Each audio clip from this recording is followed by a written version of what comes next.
ऐसी ताकत थी जिसमें सामने वाले को अपनी इच्छा के अनुसार मनचाही चीजें दिखाई और महसूस करवाई जा सकती थी। अब आहान को अपने सामने खड़े मौजूद लड़के नहीं बल्कि 5 डरावनी आत्माएं नजर आ रही थी। उसे सामने एक ऐसा भयानक मंजर दिखाई दे रहा था जिसे देखकर किसी की भी रूह कांप जाए। वो बेचारा बिलक बिलक कर रोने लगा, लेकिन वो लड़के नहीं रुके और लगातार उसे परेशान करते रहे। पर वो पांचों इस बात से अनजान थे कि नदी के उस पार से कोई उन्हें ये सब करते हुए देख रहा है। आज इन्हें सबक नहीं सिखाया तो मेरा नाम भी। इतना कहते ही नदी की दूसरी ओर खड़ी एक 15 साल की लड़की पूरी रफ्तार से आहान की तरफ दौड़ी। उसकी रफ्तार ऐसी थी जैसे कि वो किसी बुलेट ट्रेन को पीछे छोड़ दे। उसके लाल कपड़े उन लड़कों के लिए खतरे के संकेत के समान थे। उसके लंबे घने बाल और चेहरे पर ऐसा तेज था कि एक बार जो उसे देख ले तो देखता ही रह जाए। गले में पहना उसका सफेद मनका मीलों दूर से चमक रहा था। वो हवा के झोंके की तरह आई और आहान को उठाकर एक पेड़ के पास लाकर खड़ा कर दिया। यही रुको, मैं उन्हें सबक सिखाती हूँ। आहान ने जैसे ही अपने सामने मौजूद लड़की को देखा तो उसकी आंखों में चमक आ गई और वो झट से बोला, अंबर। अंबर राठौड़, आहान की बड़ी बहन, सीना तान कर उन लड़कों के सामने खड़ी हो गई। वो किसी से नहीं डरती थी। वैसे तो अंबर हमेशा खिलखिलाती रहती थी, पर आज उसका चेहरा गुस्से से लाल पड़ चुका था। और ऐसा हो भी क्यों ना, वो लड़के अंबर के छोटे भाई को परेशान जो कर रहे थे। अगर हिम्मत है तो मेरा सामना करो, अंबर ने कहा। ये सुनकर वो लड़के अपनी जादुई शक्तियों से अंबर पर हमला करने लगे। उनमें से एक ने धारदार खंजर से अंबर पर वार कर दिया, पर जैसे ही वो खंजर अंबर के नजदीक आया तो अंबर ने फौरन अपना बायां हाथ आगे कर दिया। अचानक वो खंजर हवा में जम सा गया। अंबर मुस्कुराई और अपने हाथ की उंगलियों को हवा में घुमाने लगी। पलक झपकते ही बाजी पलट गई। वो खंजर उल्टी दिशा में घूम गया और हमला करने वाले लड़के की तरफ बढ़ने लगा। वो बेचारा दुम दबाकर वहां से भाग गया। ये देखकर दूसरा लड़का अंबर पर हमला करने के लिए आगे बढ़ा। अंबर ने फौरन अपनी उंगलियों को गोल गोल घुमाया तो वहां रखी लाठियां खुद ब खुद हवा में उड़ते हुए लड़कों की तरफ बढ़ने लगी। पलक झपकते ही चारों लड़कों की चीखने चिल्लाने की आवाजें नदी किनारे गूंज उठी। अंबर एक तरफ खड़ी अपनी उंगलियों के इशारों से लाठियों को कंट्रोल कर रही थी। उसे उन लड़कों के चिल्लाने की आवाज सुनकर बहुत मजा आ रहा था। बचाओ! नहीं नहीं नहीं, रुक जाओ, ऐसा मत करो। लाठी की मार से उनके शरीर नीले पड़ने लगे थे। देखते ही देखते अंबर ने उन्हें नदी के किनारे लाकर खड़ा कर दिया। नदी के पानी में डुबकी लगाने के अलावा उनके पास और कोई रास्ता नहीं था। एक अकेली लड़की सभी लड़कों पर भारी पड़ने लगी थी। देखते ही देखते वो सब नदी में कूद गए। ये देखकर आहान तालियां बजाते हुए बोला, दोबारा मुझे परेशान किया तो मेरी बहन तुम्हें नहीं छोड़ेगी। सही कहा आहान, चलो घर चलते हैं। अंबर मुस्कुराते हुए बोली और आहान को लेकर पहाड़ी पर बसे अपने छोटे से घर की ओर चली गई। अंबर खिमसर गांव की रहने वाली थी। एक ऐसा गांव जिसके बारे में ना ही किसी ने सुना था और ना ही यहाँ कभी किसी सामान्य इंसान ने कदम रखे थे। ये भारत की कई पौराणिक और रहस्यमयी जगहों में से एक थी। रेगिस्तान की बंजर जमीन से कुछ दूरी पर बसा यह अनोखा गांव अपने अंदर कई पौराणिक और जादुई गाथाओं को समेटे हुए था। इस गांव के हर इंसान के पास कुछ न कुछ जादुई शक्तियां थी, जिनका संचार करके वो अपनी ताकत और समाज में अपनी हैसियत बढ़ाते थे। इन शक्तियों का खेल इतना गहरा था कि हर इंसान एक छुपा हुआ राज और खौफनाक शक्ति बन चुका था। इस जादुई गांव का एक हिस्सा अच्छाई से भरा हुआ था तो दूसरा कई बुरी और काली शक्तियों से। 13 साल पहले गांव के इर्द गिर्द बनाया हुआ सुरक्षा कवच अब टूटने लगा था। काली शक्तियों का प्रभाव बढ़ता जा रहा था और ये गांव जो कभी भगवान की जादुई शक्तियों से प्रभावित था अब धीरे धीरे तबाही की ओर बढ़ रहा था।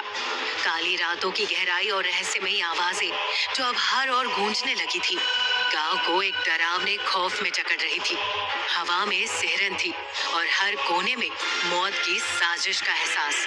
लेकिन इस बर्बादी से सिर्फ एक ही इंसान उन्हें बचा सकता था, और वो थी हमारी अंबर। जी हाँ, एक अंबर ही थी जो पूरे गांव को बचा सकती थी। पर वो बेचारी खुद इस बात से बेखबर नादानियों और अल्हड़पन में जिंदगी जिए जा रही थी। एक छोटी बच्ची अंबर पूरे गांव को कैसे बचा सकती थी? क्या थी अंबर की खासियत? जैसे ही अंबर ने घर के अंदर कदम रखे तो उसे गायत्री की आवाज सुनाई दी। अंबर, तुमने आज फिर अपनी शक्तियों का गलत इस्तेमाल किया। पता है उन लड़कों को कितनी चोट आई है। तुम अपनी हरकतों से बाज कब आओगी? अब तुम छोटी बच्ची नहीं हो, 15 साल की हो गई हो। न जाने तुम्हारी अटखेलियां और अल्हड़पन कब जाएगा। सफेद साड़ी पहने, चेहरे पर फिक्र लिए करीब 35 साल की गायत्री बहुत गुस्से में लग रही थी। गायत्री एक सीधी साधी औरत थी जो 13 साल पहले एक रहस्यमयी मौत के कारण अपने पति को खो चुकी थी और अब अपने बच्चों को खोना नहीं चाहती थी। हर बार की तरह आज फिर पड़ोस के लोगों की शिकायतों को सुनकर गायत्री का सिर चकराने लगा था। वो अंबर को डांट फटकार रही थी, पर डांट सुनने के बाद भी अंबर के चेहरे पर मायूसी या शर्मिंदगी की एक लकीर तक नहीं थी। वो तो अपने पंखुड़ी जैसे गुलाबी होठों से मन मन मुस्कुरा रही थी। तभी उसने अपनी तेज तर्रार सागर से भी गहरी काली आंखों से एक नजर गायत्री की तरफ देखा और झट से बोली, माँ, आप मुझे शाबाशी देने के बजाय डांट रही हो।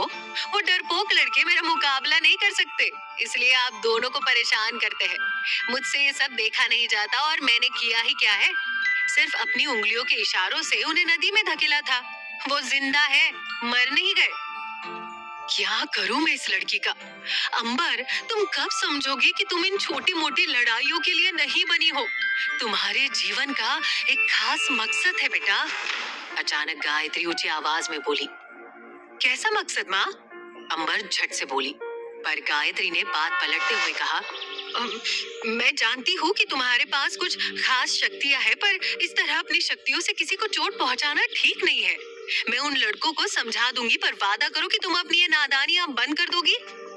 गायत्री की बात सुनकर अंबर ने कहा, नहीं माँ, लातों की भूत बातों से कहाँ मानते हैं।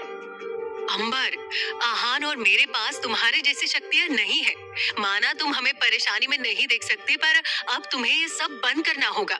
भूलो मत, अगली पूर्णिमा की रात तुम रघुवंशी खानदान की बहू बनने वाली हो। मैं नहीं चाहती कि तुम्हारी शादी से पहले कोई नई मुसीबत खड़ी हो जाए। पार्थ और तुम्हें इस बंधन में बांधने के लिए मैंने बहुत इंतजार किया है। इस गांव को पार्थ और तुम्हारी जरूरत है बेटा। गायत्री अंबर को समझाते हुए बोली, पर अंबर महज 15 साल की थी। इतनी छोटी उम्र में उसकी शादी करना क्या सही था? माँ, आप किस बारे में बात कर रही हैं? मुझे कुछ समझ नहीं आ रहा है। मैं अभी सिर्फ 15 साल की हूँ। क्या मेरे कंधे पर शादी जैसे रिश्ते का बोझ डालना सही है? मुझे अभी बहुत कुछ करना है। मैं आसमान को छूना चाहती हूँ। मैं पैरों में बेड़ियां डालकर राजमहल की दीवारों में कैद होकर नहीं रहना चाहती। अंबर बोली, शादी तो तुम्हें करनी ही होगी। गायत्री ने कहा, मैं भी देखती हूँ ये शादी कैसे होती है। अंबर ने धीमी आवाज में कहा, क्या क्या कहा तुमने? गायत्री बोली। वो अपनी बेटी की रग रग से वाकिफ थी। वो अंबर के चेहरे को देखते ही समझ गई कि उसके दिमाग में इस वक्त कोई नई खुराफात चल रही है। कुछ नहीं माँ, वो मैं कह रही थी कि पार्थ से शादी करनी है तो उसके साथ वक्त भी तो बिताना पड़ेगा ना। मैं पार्थ से मिलने जा रही हूँ। अंबर इतना कहकर पूरी रफ्तार से गांव के बीचों बीच बने आलीशान राजमहल की तरफ बढ़ने लगी।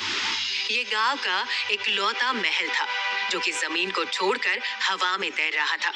महल खूबसूरत सफेद फूलों से घिरा हुआ था जो साल भर खिले रहते थे। महल के इर्द गिर्द बने कंद को कोई चाह कर भी लांग नहीं सकता था। राजमहल की 4 दीवारी में कब क्या होता था ये कोई नहीं जानता था, पर लोग कहते थे कि महल के कई ऐसे राज हैं जिन्हें रघुवंशी परिवार सबसे छुपाए हुए है।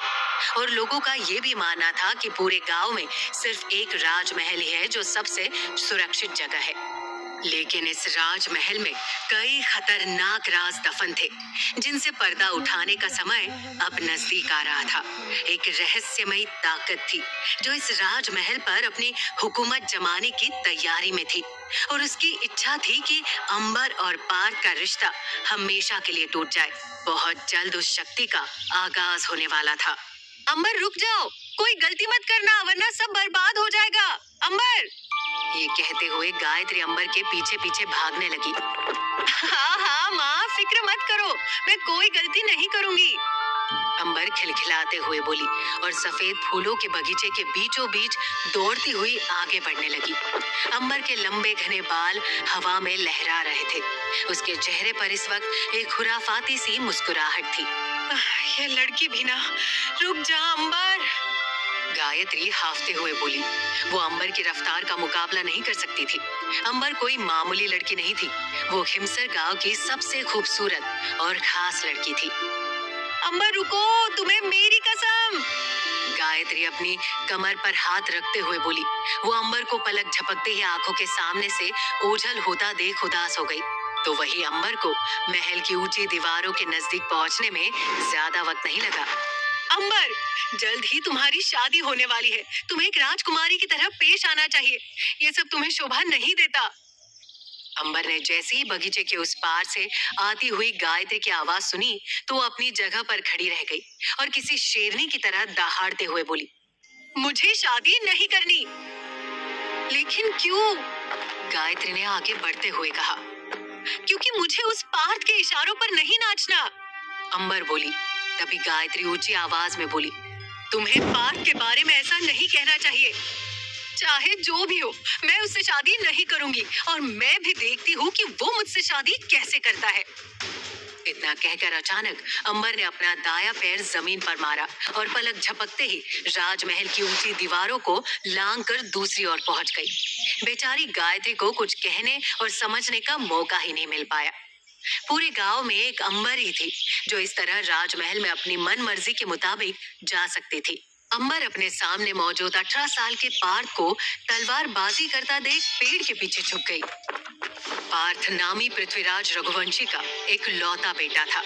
पार्थ को यह नाम मरने से पहले उसकी माँ गौरी ने दिया था।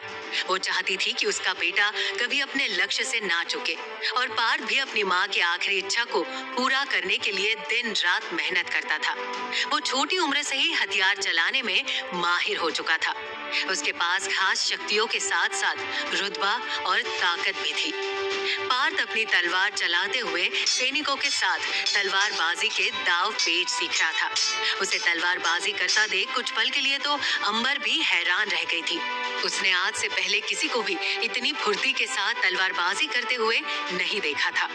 तभी अंबर की नजर जमीन पर पड़े कुछ पत्थरों पर पड़ी। उसने अपनी उंगली घुमाई तो सभी छोटे मोटे पत्थर हवा में उड़ते हुए पार्थ की तरफ बढ़ने लगे। पार्थ का सारा ध्यान इस वक्त तलवारबाजी पर था। तभी सारे पत्थर जैसे ही पार्थ का ध्यान भटकाने के लिए उसके शरीर के नजदीक पहुंचे तो पार्थ ने चुटकियों में अपने इर्द गिर्द एक सुरक्षा कवच तैयार कर लिया। उसने ये सब इतनी फुर्ती से किया कि अंबर भी कुछ समझ ही नहीं पाई। वो कुछ पल के लिए अपनी जगह पर जम सी गई। किसकी हिम्मत हुई राजकुमार पर हमला करने की?